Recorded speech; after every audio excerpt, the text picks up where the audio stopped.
Well, there's a saying, the teacher comes when the student's ready. Mm-hmm. If the student's not ready, it's hard to change. Now, don't get me wrong. There's certainly instances where somebody wakes up one day and they go, I don't like this. I feel horrible at, I've just ruined this relationship. I need to have an internal assessment of myself and talk to some people and to give me insight. Yes, you can do that, but it's hard. And even for me, as an example, as a child, I learned a sort of a manifestation technique from a woman in a magic shop. And this is actually about my first book, which is called Into the Magic Shop, a neurosurgeon's quest to discover the mysteries of the brain and the secrets of the heart. And that story is about my own childhood growing up in poverty with an alcoholic father and a mother who had had a stroke when I was a child. Wow. Was partially paralyzed, had a seizure disorder, and chronically depressed, and attempted suicide multiple times.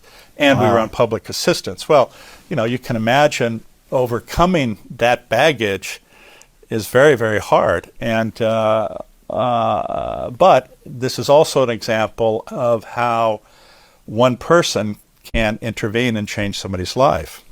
And so what happened was I had an interest in magic, and thus actually the name of this book is Mind Magic. And it ended up, when my parents some event would happen, which was traumatic, I would get on my bicycle and ride as far and as fast away as I could. And I ended up at a strip mall, and there was a magic shop there.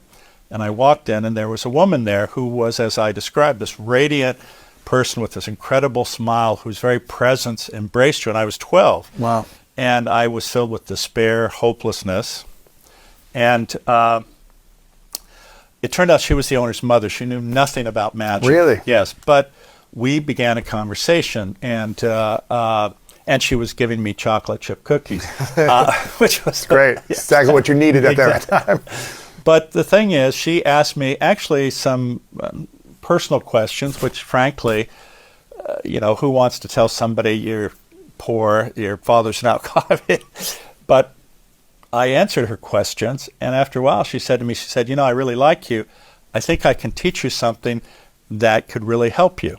And what she taught me was what we would now call a mindfulness practice.